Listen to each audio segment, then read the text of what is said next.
Princess Kate and Prince William urged to follow King Charles's pushback against tradition. According to a royal observer who talked exclusively to GB News, Princess Kate and Prince William have been strongly encouraged to pursue the pushback against convention that King Charles has been pursuing.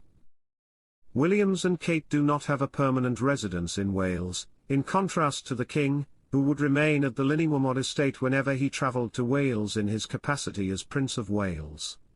The Duchy of Cornwall paid a total of £1.2 million to acquire the Llwynywermod estate for the purpose of providing it to Charles. Welcome to Royal Pancakes. If you are new here, please don't forget to subscribe and click the notification bell, so you don't miss any news about the British monarchy.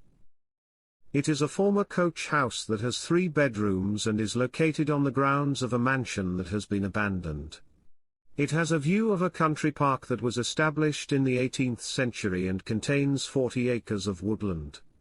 It was confirmed by Buckingham Palace that the King had informed the Duchy in 2023 that he intended to terminate the lease when it came to an end during the summer for that particular year.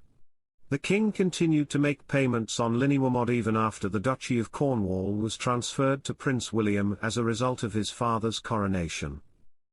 In the end, Charles made the decision to relinquish ownership of the land upon realizing that it was unlikely that he would be able to utilize it in the same manner as he had while he was the Prince of Wales. Prince William, who is currently the Prince of Wales, does not have a permanent base in the country, despite the fact that he and Princess Kate lived in Anglesey at the beginning of their marriage. Gareth Russell, a commentator on royal affairs, gave an exclusive interview to GB News in which he elaborated on the reasons why it is essential for William and Kate to establish a permanent residence in Wales. His statement was as follows: "It is of the utmost significance that the Prince and Princess of Wales have a residence within their principality. The fact that the titles of Prince and Princess of Wales are used for the successor to the throne, despite the fact that it does not historically have many ties to Wales, much less time spent there, has been a recurrent criticism of Wales's position within the Union for a number of years. King Charles accomplished a lot to push back against the tradition, and it would be a shame and a mistake if William and Catherine did not continue in the same steps as King Charles. It would push back against the tradition in a significant way. They are giving every indication that they do want to be considerably more focused on Wales than perhaps previous princes and princesses of Wales have been," the author writes. A passionate attitude for Wales has been maintained by King Charles. Both the King and the Queen were referred to as active supporters in the community prior to the King's accession to the throne. The King was frequently observed strolling throughout the region. Climbers such as honeysuckle, jasmine, and Albertine roses were among the climbers that Charles planted on the walls of the Llwynywermod estate. He took great pride in the property. It has been asserted that Prince William and Princess Kate did not accept an invitation to visit a castle with Prince George, Princess Charlotte, and Prince Louis.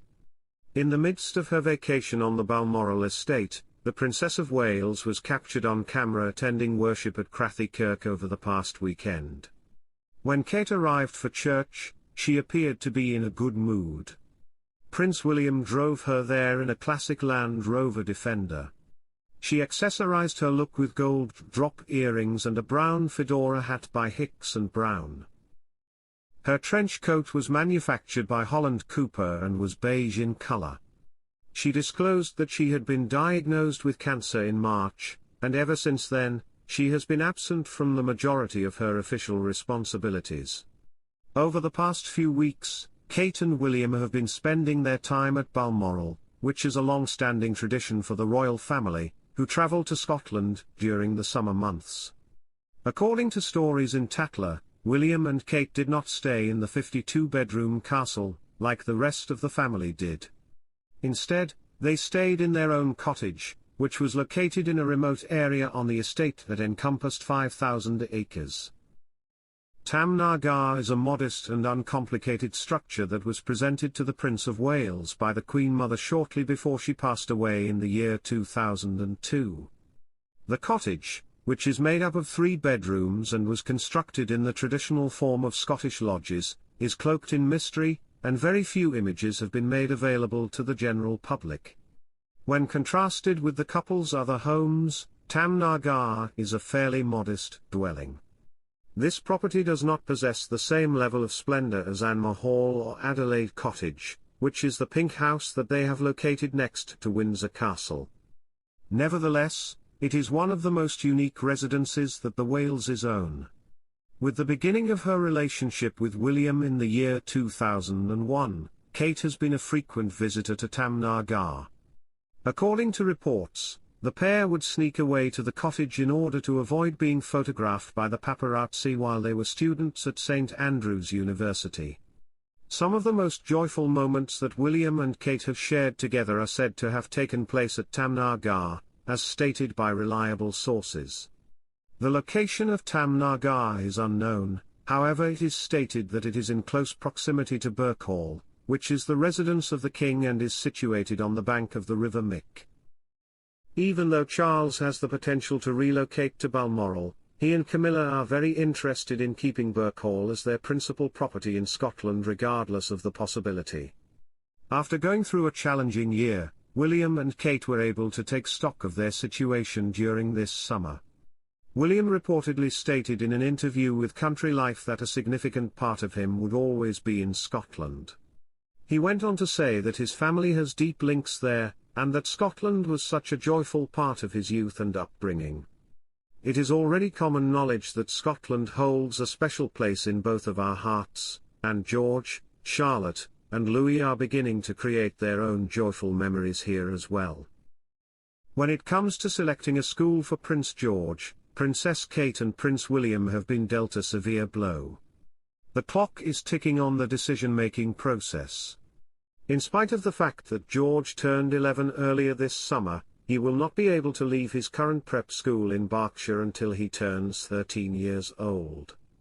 This is the standard procedure at the most prestigious independent schools in the United Kingdom. There is a lot of conjecture that George will be attending Eton College, much like his father and uncle did. Kensington Palace has been tight-lipped about where the prince would wind up, but there is a lot of interest in this possibility. However, as a result of a move by the government to limit the amount of money that may be spent on private school tuition, the Waleses might end up spending more money than they had anticipated in order to educate the person who is second in line for the throne. As a result of the government's decision to pull the VAT exemption from private schools, Eton informed parents on Friday that they should prepare themselves for a 20% increase in tuition costs. At the moment, private schools are exempt from the requirement that they impose a tax on their tuition fees. This is because there is an exception for the provision of education.